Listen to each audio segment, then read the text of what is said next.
When I was feeling these emotional feelings and I started to become more aware of it, I recognized a trigger. I would go right into the bathroom and I would brush my teeth. You know, the next act is typically going and eating the snack. How can you break that? Well, for me, it was, okay, I'm gonna go into the bathroom, I'm gonna brush my teeth.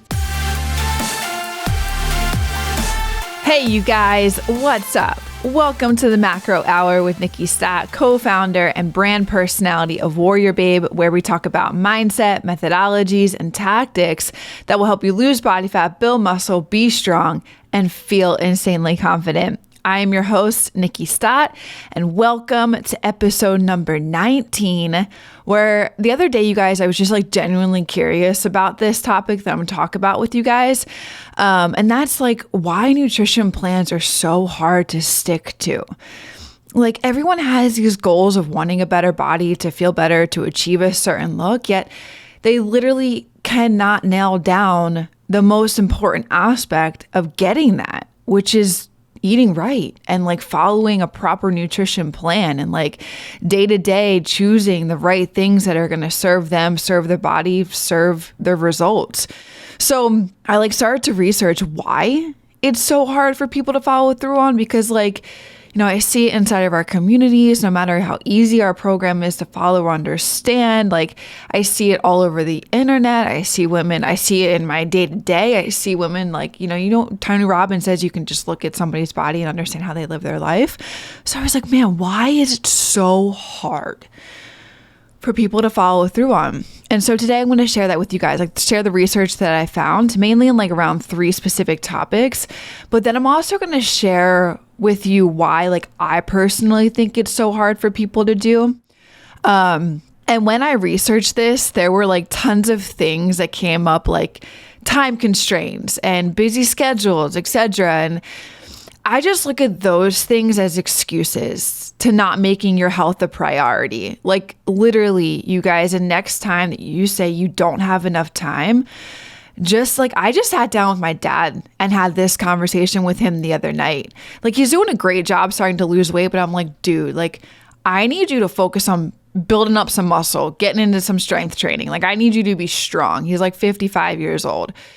So he was he threw out the excuse of time, and I was like, dude, next time you say you don't have enough time, just say instead that you're not making it a priority and see how that feels. So I say that to you guys. Next time you guys say that you guys don't have enough time, say instead that I'm just not making it a priority, because you guys have the time, right? I see busy moms. There's a specific woman that just comes right to my mind. 2 sets of twins at the age of 4. She lost 80 pounds during COVID. And she's a doctor. She made the time. She made it a priority for her health, for her family, and for herself. So when I researched this stuff, those things came up, and I was like, dude, these are just excuses. I'm not even going to elaborate on the podcast. So, but anyways, outside of that, I do want to dive into the first thing that I found, which is totally understandable. And that first thing is a lack of knowledge. Totally understandable here. And many people may not have a clear understanding of what constitutes a healthy diet, or how to make nutritious choices. And thinking back to the start of my journey, that was definitely the case for me.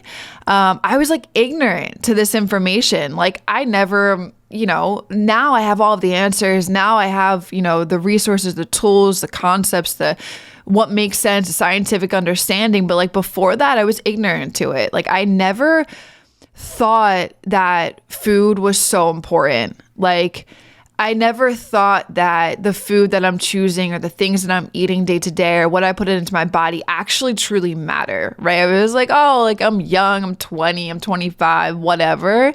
But I was just ignorant to the case. I just didn't care about it too much. I didn't have an understanding about it. And mainly because nutrition is such a complex field. And there's so much conflicting information out there, which can make it so difficult for people like you, like me, to know what to eat and what to avoid. For example, you guys know, some diets promote low carbohydrate or high protein eating, while there's emphasized the importance of eating whole unprocessed foods. there's so many things out there. There's so many overwhelming concepts to try and understand. So like, what is the truth? And like, literally, what is the truth? It's just like your basic fundamentals of nutrition. It's like a whole sources of food and eating those food, like eating that food, protein, fats, and carbs, right? So like that was a big thing that I came out when I was looking, and researching, was like lack of knowledge. Totally understandable. But like, and like too, additionally, people may not have like a clear understanding of obviously portion sizes and calorie needs and like all of the things that get down to the nitty gritty, what one individual specifically needs, and the role that like different nutrients play in overall health. Like the lack of knowledge can make it super difficult, which is totally understandable for people to make informed choices about what to eat, especially like when and how much and like what do I need specifically with the lifestyle that I live. Like I totally get it. Totally makes sense. And I can totally, like I said, I resonate with that because when I first started my journey, like I was just ignorant to the whole concept of eating right. But with this, like with sharing with you guys the research that I found and like also tying it back to my experience, I also want you guys to know what you can do about it, right? Because like there's nothing that if I just talk to this here, it's like, cool, yeah, like that's obvious, but like what can you actually do about it right now? So like your lack of knowledge, if you have a lack of knowledge in nutrition or lack of understanding how to eat right, work with a professional who is an expert in this and can give you the tools, can give you the resources. That's what I personally did. And then I absorbed myself into this lifestyle. I absorbed myself in learning more. And by doing that, you guys, you can be successful. And one way you can do it is just check out WarriorBabe. That link is in the description below this podcast. We've held over 10,000 women in the same experience where they came in not understanding anything about nutrition, being overwhelmed with so many different things that are out there. We gave them the tools, we gave them the resources, we gave them an easy concept to understand, and they executed on it, right? So like if you find yourself with this is like the one thing that you just don't get, right? Do something about it. Find WarriorBabe in the link below. So that was number one, lack of understanding or lack of knowledge, right? Number two, and this is definitely very common when I'm going to elaborate on it. But number two is emotional eating.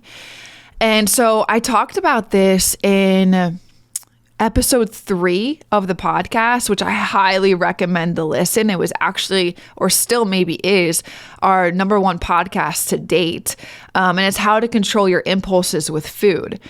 And so emotional eating refers to the habit of using food as ways to cope with emotions rather than to satisfy actual physical hunger.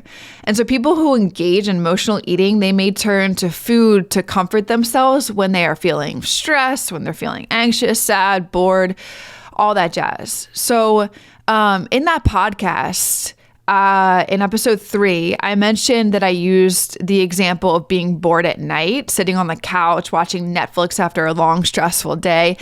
And that's typically where a lot of comfort eating happens. So emotional eating can be difficult to break down because it's tied to emotional patterns and habits, which are deeply ingrained in individuals, right? And so that example that I use is like, it's when you're stressed after a long day at work and you come home, and you're like finding the comfort of the couch, you're finding the comfort of Netflix, relaxing, unwinding, typically food is involved in that. And that is usually so deeply ingrained in individuals that it's so hard to break that emotional pattern. So, when I dive into that podcast in episode 3 a little bit more around this topic, but here I want you guys to know, like, what can you do about it? And what you can do about it to help you overcome emotional eating. It's important to first identify and address the underlying emotional triggers that you're experiencing that drive that behavior. So it's totally easier said than done. Like me saying it here sounds super easy to do, but like actually the physical act of it, it's a lot easier said than done. But as you become more aware of the act happening, like, because it's mainly unconscious at that point. Like, you find yourself in the kitchen, holy moly, like you're in a bag of Doritos, right? Or you're on the couch and like you're eating pretzels and it's like totally mainly unconscious. But like, as you become aware of the act happening, you'll be able to ask yourself questions like at a conscious level as to why you may be doing that. Like when you're in the kitchen looking for the snacks at night, after a long, stressful day, you can identify that if you can identify that you're stressed, like if you can like stop yourself in your tracks in the kitchen and you can be like, why am I choosing to eat this? Or like, what am I feeling right now that wants me to have the bag of Doritos or like eat these snacks? And that's your trigger, right? Like your trigger is boredom or stress or you're tired or whatever. Then you can make it a shift to do something different, right? You can just take it like it's just practice at that point. So like you can do this by like practicing stress management techniques, developing healthy coping mechanisms. Like, so example, for instance, if it's not too late at night, but like if you're feeling like you're stressed or you want to put your hand into the bag of Doritos, is like instead go outside for a walk. Or instead, like if you have a treadmill at home, it's like go for a little bit of a 10-minute walk on the treadmill, or go for a 10-minute walk outside. Or like, you know, for me, when I was I was addicted to sugar. You guys know this. I share with you this all the time. Like I literally had Smarties like next to my bedstand all of the time. And I got that habit from my mom. But so when I was bored at night or when I was feeling these emotional feelings, right, and I started to become more aware of it, and I recognized a trigger, dude, you guys, I would go right into the bathroom and I would brush my teeth. And ain't nobody, because nobody would, you know, I personally didn't want to put anything into my mouth after I brushed my teeth. My mouth was clean. So I was going to immediately break the pattern, become aware, do something different instead of, so when you feel the emotion, you're aware of it, you know the next act is typically going and eating the snack. So it's like, how can you break that? Well, for me, it was, okay, I'm going to go into the bathroom, I'm going to brush my teeth. For you, it could be doing that or for going out for a walk. And then you just learn to recognize and manage these emotions in a healthier way. And like, it's, again, like I said, a lot easier said than done, but just practice after practice after practice, becoming more aware of this, and you asking questions, and you just, you know, seeing and identifying the trigger and then recognizing and managing it in a different way. The more you do that week by week, day by day, month by month, it's just going to compound over time, and you're going to realize that, hey, now my brain is wired in a different way. I'm more conscious of this act, and you choose things that are going to support you in a better way. Hey, just want to drop a huge appreciation to you guys listening to the show. It means a lot. I hope you guys are enjoying it, and there's so much more to come with it. If you are enjoying it, hit the subscribe button. I'd appreciate that tons. And also, it would help this podcast reach others who need to hear these messages too. Thanks so much, guys. Let's get back to the show. So that was number 2, emotional eating. Totally makes sense too. These all make sense when I dove down into a little bit more. Like I tried to remove myself from what I know and what I've learned through the years and how I have this understanding, and put myself back into the shoes of when I was first starting my journey. And I was like, damn, I had all of these things. I had a lack of understanding, emotional eating. And this next one I'm going to dive into is habit and addiction. It's kind of the same, along the same lines, but a little bit different than emotional eating. And so people may have, you may have, or, even me in my past have developed unhealthy eating habits over time, and it's hard to break the cycle. Here's a story that I never shared with you guys, and now just speaking out loud to this podcast. When I worked in the emergency room, and I used to do my shifts were all different. It was either 7 to 7 or 7 to 3. Sometimes I would do 3 to 11 at night. And so after that shift, I'm starving, I'm ravenous, I'm hungry. There was a McDonald's right next to the emergency room. And so I would leave the emergency room after 11. I was usually 11:30 at night because we had to do in between shift, explaining the patients we were working with. Anyway, that was a 30-minute window from there, from new person coming on and us ending our shift. And so I would then at 11:30 at night usually go down to the McDonald's and grab, what was it? The number 2, where you get 2 cheeseburgers. That was my thing. And I had that habit over time, and it was hard to break the cycle when I started to go and, choose to eat healthy and choose to eat differently. And so if you guys don't already know, I just want to say what habit is, and then I want to say what addiction is. But habit refers to actions that people repeat regularly and tend to do automatically without even thinking about it, right? So I had the habit, 11:30, McDonald's, boom, ate the cheeseburgers, and went on with my night. And so in this case, for example, someone who is used to eating a lot of fast food or processed snacks, but may find it difficult to switch to a healthier diet because they're used to the taste and convenience of those foods, right? Like that was comfort food for me after a long shift. People, you guys may have experienced this, that you used to eat fast food or processed snacks, like things that you would bring with you or during the day, or candy or things, you know what I mean? So like, and you find it harder and difficult to switch to a healthier diet because of the convenience of that or the taste of it. Now, addiction, on the other hand, refers to physical or psychological dependence on a substance or a behavior. So when it comes to food, addiction can refer to like the dependence of certain types of food, such as sugar or processed carbohydrates, right? Like a lot of the things that I'm sharing with you have in this podcast, I'm tying to an experience, and like, it's so true. Addiction to sugar. People have that. I had that. So people who are addicted to certain foods may experience withdrawal symptoms such as like dying for cravings of it, irritability, fatigue when they try to cut back or stop eating them. Been there, experienced that, right? And like the first week, you feel different. Like it's hard to explain also because it was like 8 years ago. But you definitely and I still to this day have those cravings. Like I love candy. I love ice cream, right? I just have a better control over the food rather than the food having control over me. Both of these habits and addiction, they can make it difficult for people to make healthy choices to their diet because they are strongly tied to certain behaviors and cravings. So breaking these patterns, it can be super challenging.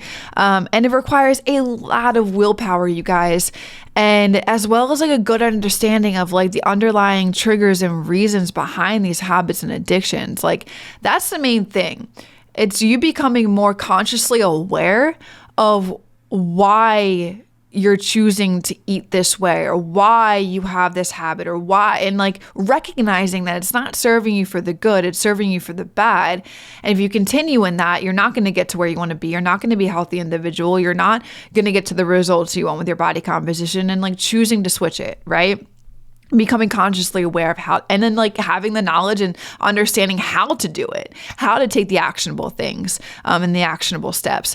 So those are the 3 things that when I was like, why is it so hard for women to follow through on, outside of the lame excuses that people give, which is like busy schedules and time constraints and yada, yada, yada. These are the main things I was like, yes, okay, I can understand that. Lack of knowledge, emotional eating, habit and addiction, which is like, you gotta be, it's all mental right there. It's totally mental. You're stuck in some type of old pattern, and you just got to become more aware of that pattern, those triggers, and then choose to switch them into more supporting actions, right?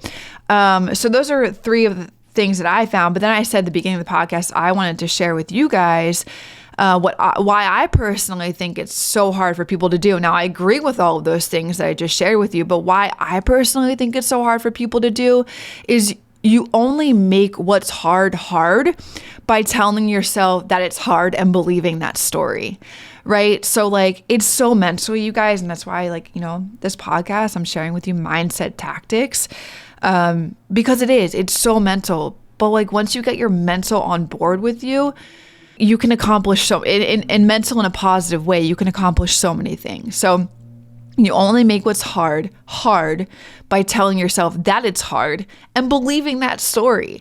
Like so many people say, nutrition is complex to understand at the beginning. But like if you actually devote time and like not say that it's a waste of time, like I said in previous podcasts, you're not sacrificing your time. You're making an investment in yourself, trying to understand why nutrition is so important, not just for the physical, but for like, not for the physical attributes like the body composition, but for your health, for the internal, for longevity, for like what like for years to come, right? So that's one thing why I personally think people just think it's hard, and so they believe that story, and so they go deep into that story.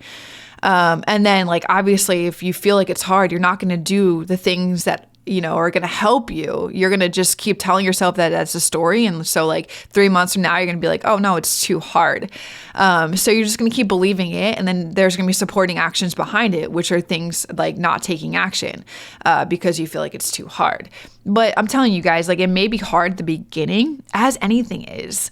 Like any nutrition, like what I say, macros is a skill set that will serve you for the rest of your life. Anything in the beginning of your journey is hard. Okay.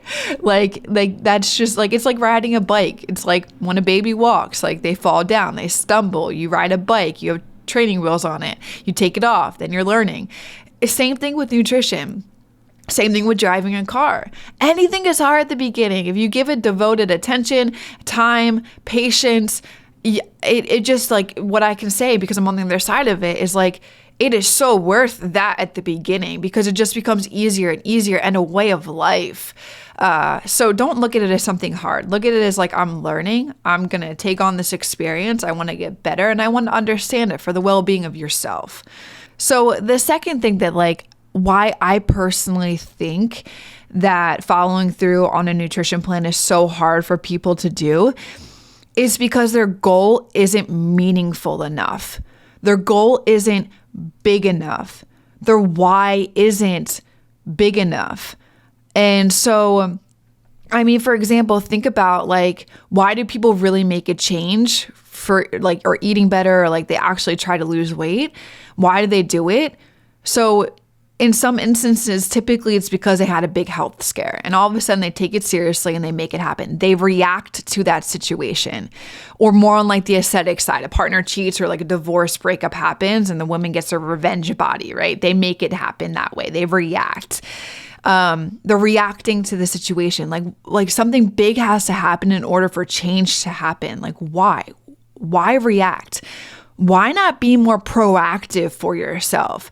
Like, I know a lot of women inside of WarriorBabe, they get inside of our mindset modules and they understand why they're doing it for themselves, right? And this, in the scenario that I just used, there's two scenarios. They're reacting to other people. They're reacting to the news that they got. They're reacting to, a breakup. They're reacting in the situation, but why not be more proactive for yourself? Why not make your why, your goal so big that it excites you every single day, that you don't need some type of health scare or some breakup to happen, that you're just living this lifestyle for you every single day.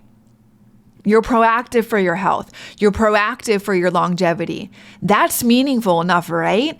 I mean, like, think about it like this. Like, what you do now matters in 10, 20, 30 years from now.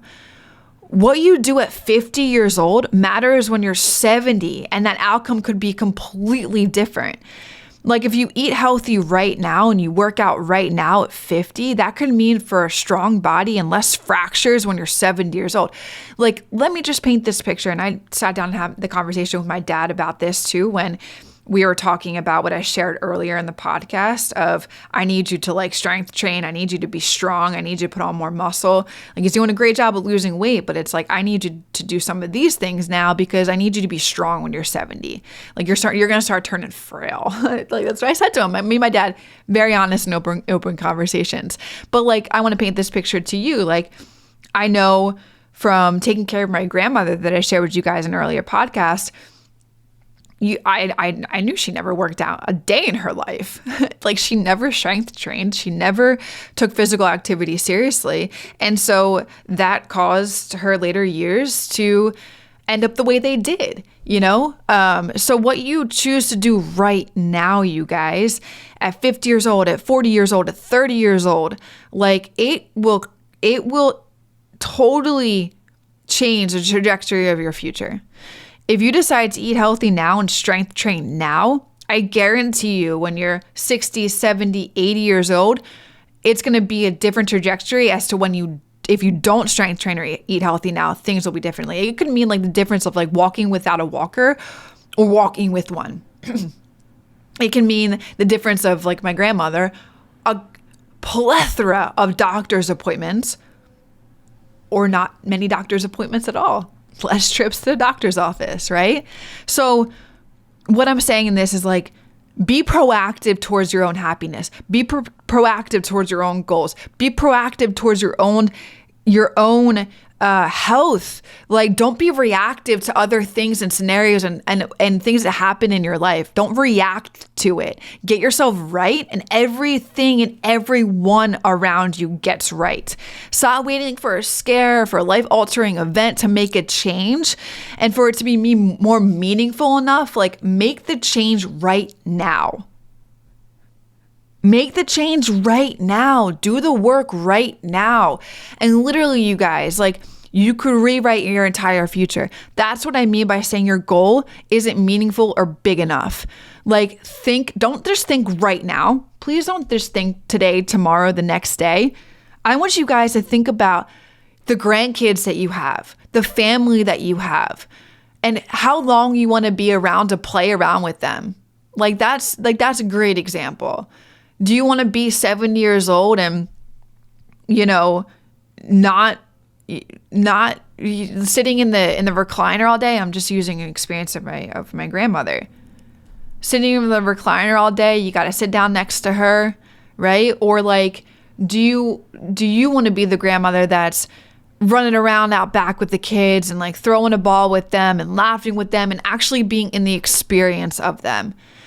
So like, make your goal meaningful enough. So like, following through on a nutrition plan, like, that seems so easy when you have it should seem so easy to understand and want to understand when you have a big goal that's meaningful like that and the trajectory of your whole health and your whole future moving forward.